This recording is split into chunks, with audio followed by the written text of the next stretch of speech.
All right, so I think that there are only 5 tools that you really need to learn and understand to be able to edit your photos almost like a pro. And today I'm gonna walk you through exactly how you can use those 5 tools and learn and understand them so you can edit your photos to make them look incredible.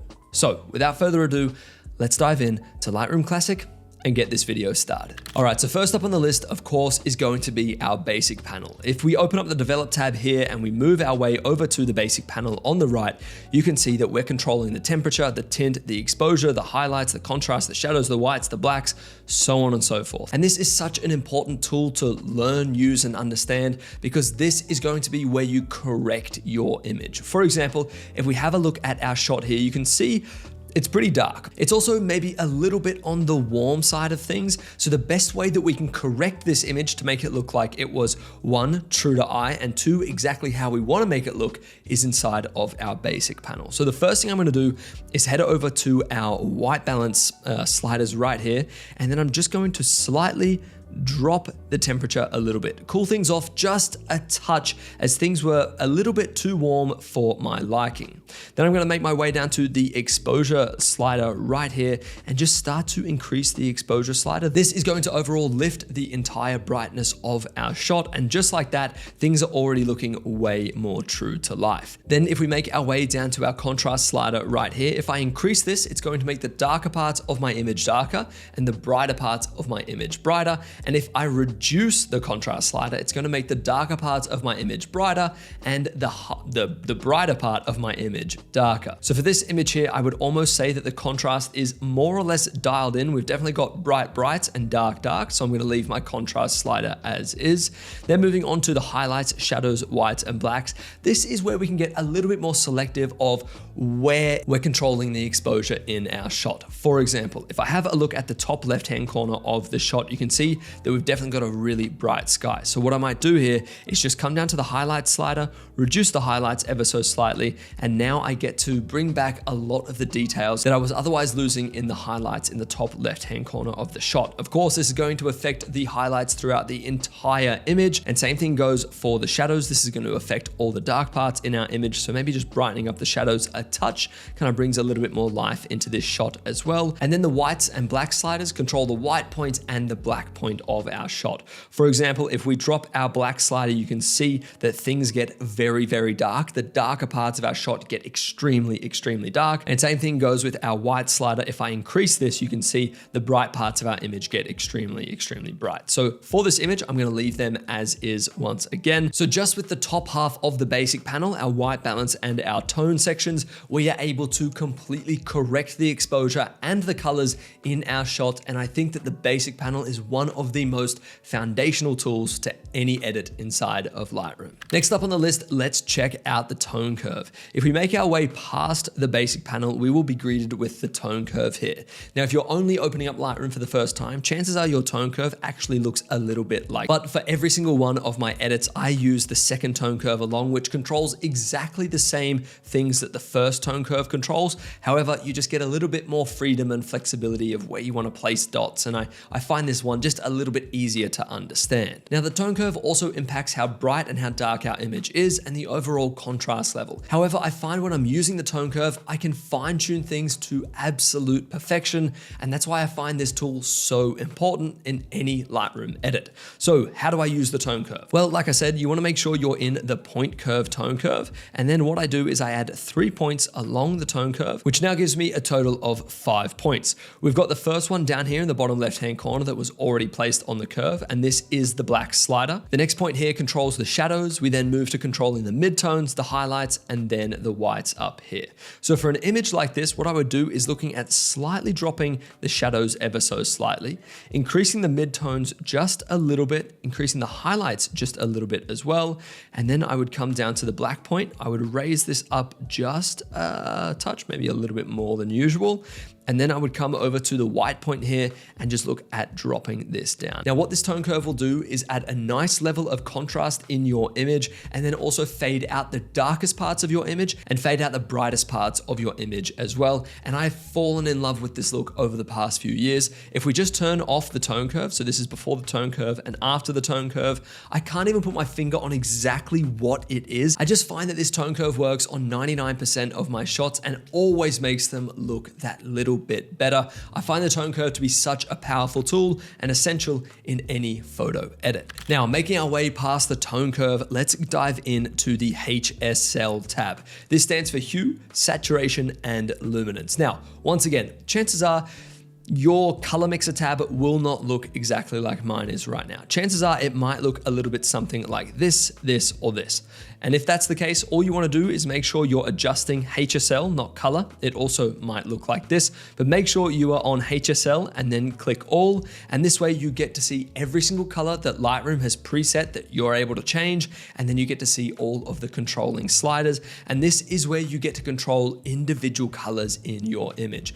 You'll see before when we were in the basic panel, I actually skipped over the vibrance and saturation sliders. And that's because they just control the global colors in your image. Every single color in your image is affected by those sliders, but when you get into the HSL tab down here, you get to fine tune each individual color, make certain ones stand out or reduce the intensity of other ones. And I find this incredibly powerful. I first kick things off with the hue tab up here. This is where we get to control the value of each color. For example, let's say since we've got a very yellow and orange tram in our shot, let's say we wanted to make our oranges a bit more red. Well, I could do this by taking the orange slider and moving it over to the red side of its slider, and then all of a sudden the oranges stand out a little bit more as red. And I could do the same thing with the yellows, and now all of a sudden we've got a completely different tram. I'm going to undo both of those changes and maybe just make the yellows slightly a little bit more orange, a little warmer. I like the way that that looks.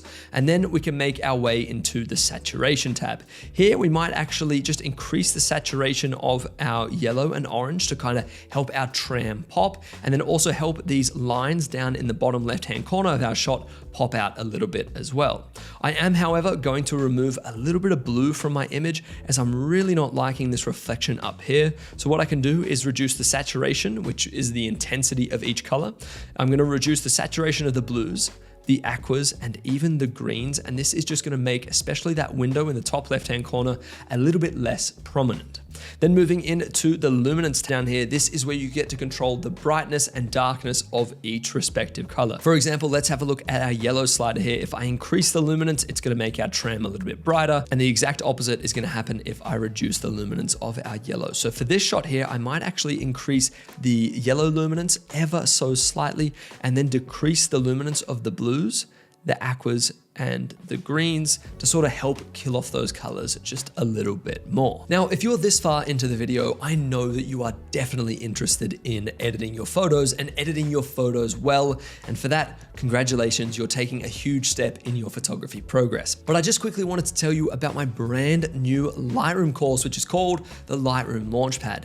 Inside of this course, I walk you through absolutely everything you need to know to be able to start editing your photos like a pro inside of Lightroom Classic. I also set photo editing challenges for you to test what you're learning and making sure that you're putting it into practice. I then do those challenges side by side with you to make sure that you're making the right changes to your images, you're making them in the right order, and that you're making the right edits to your image overall. Anyway, if that sounds like something that you'd be interested in, go ahead and check out the first link in the description, and I'll see you over in the Lightroom Launchpad. Anyway, let's get back to the video.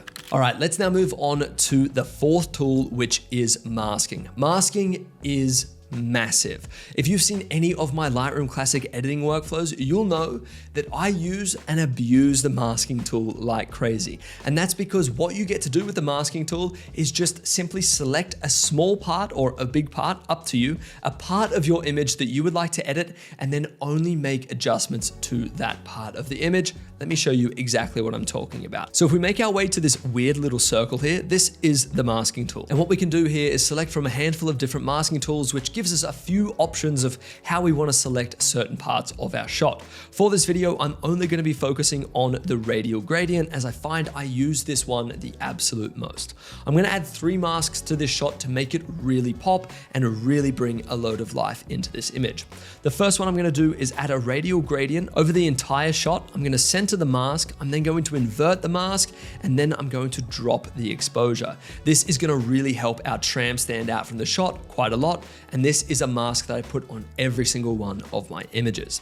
Next up, we're gonna add another radial gradient, and then we're gonna come over from where the sky is in our image and where the light is entering our shot. I'm gonna press the O key, and this is gonna hide our mask overlay. We're still editing that part of the shot, but now I can see the shot for what it is instead of this big green blob. Now what I'm gonna do here is just slightly increase the exposure. I'm going to slightly increase the warmth, and I'm also going to come down here and I'm going to slightly decrease the dehaze. This just adds a little level of kind of pop to the light that's coming into our image. We're emphasizing the light coming into our shot, and it sort of helps it stand out a little bit as well.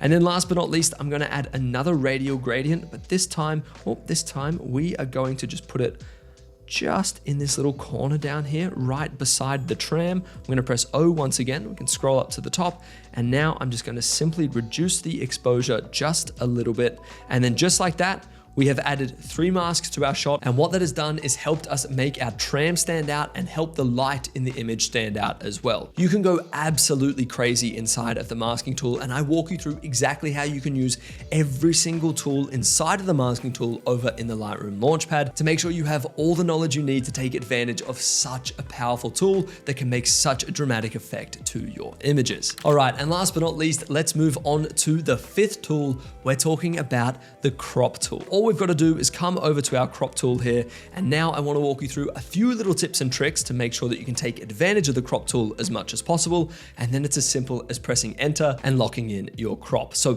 first of all, what you want to do is just come over to this little tool right here, which is the crop tool. Now chances are, once again, your crop tool might look a little bit different to mine, and what you can do to cycle through different crop overlays is simply press O. Now what that's going to do is just show you every single crop overlay that Lightroom has here. I find that this sort of X, this one right here, this X overlay is the most beneficial crop overlay. I find that it just helps me find the perfect composition in my shots. Now what I'm gonna do is come over to this little drop down menu right here, and I'm gonna click on it. And this is gonna bring up a load of different crop aspect ratios. All I'm gonna do is hit 4:5, which is the Instagram crop aspect ratio. And if we have a look here, you can now see that we've cut off the top and bottom. So we've removed this weird little, what I think might be a lamp in the top left-hand corner. And we've also removed quite a bit of the ground down the bottom in this shot as well. So that is great. And now, by the way, we're cropping for Instagram. The Instagram crop is 4:5. And then the last thing I want to do is sort of adjust the angle that I took this shot on. It's not 100% straight. So all I've got to do is come over to a gray part of our image, and then our cursor will change from a hand to the little arrows. And all I've got to do here now is click, rotate, make sure that tram is looking nice and straight. I'm gonna center the tram just a little bit more, but make sure I'm not including this lamp in the top left-hand corner. Hit enter, and we are done.